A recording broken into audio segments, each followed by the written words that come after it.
A young son of the soil making huge waves abroad, from former U.S.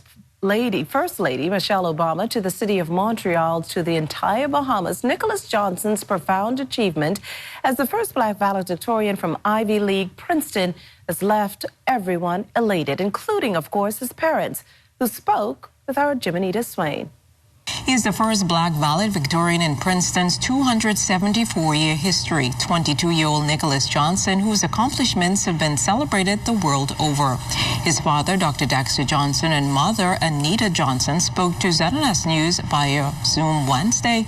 Dr. Johnson has roots in Cat Island, while his wife is Jamaican. Both were ecstatic to learn about their son's milestone. It's quite a story. It's a very good story, not only for the Bahamas, but for our entire black race and for the world in general.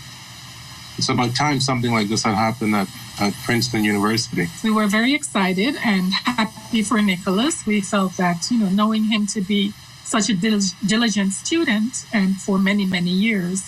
Nicholas will complete his commencement via a virtual address that his family said he shot yesterday. Johnson, who studied operations research and financial engineering, is also the first valedictorian of the School of Engineering and Applied Sciences 21-year history. He was quoted in a Princeton podcast saying that he has had people in his life who've encouraged him to be his best and truest self and not feel obligated to conform to the expectations the world has of him.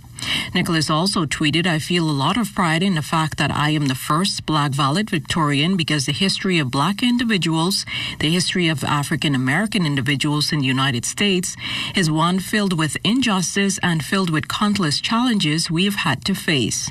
Johnson counted his time at Princeton as transformative.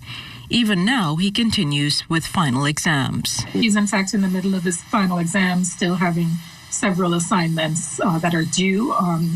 And I think his last final will be next week.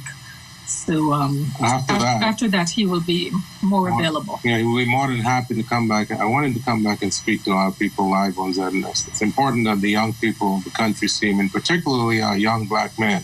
His family says he was always curious. He just absorbed everything growing up and often would surprise us in wanting to challenge himself beyond the level that we might have expected at any point in time. He really, really looked up to his older sister, for example, Anastasia, and that I think that was certainly part of his motivation of wanting to push himself. Yeah, this is a kid who just liked doing work. At the age of 6, for example, he'd be doing his homework, or his sister would be doing her math homework, and he would come to the table in the study asking if he can have some math homework as well. He'd go away, he would do it. He'd come back and say, "I need some more math homework." Dr. Johnson is the first and only Bahamian called to both the medical and dental consuls here in the Bahamas. Nicholas has received congratulations from many, including the former First Lady of the United States, Michelle Obama, and Oprah Winfrey. Nicholas plans to pursue his doctorate degree at the Massachusetts Institute of Technology, or MIT, this fall. Jimenita Swain, ZNS Network News.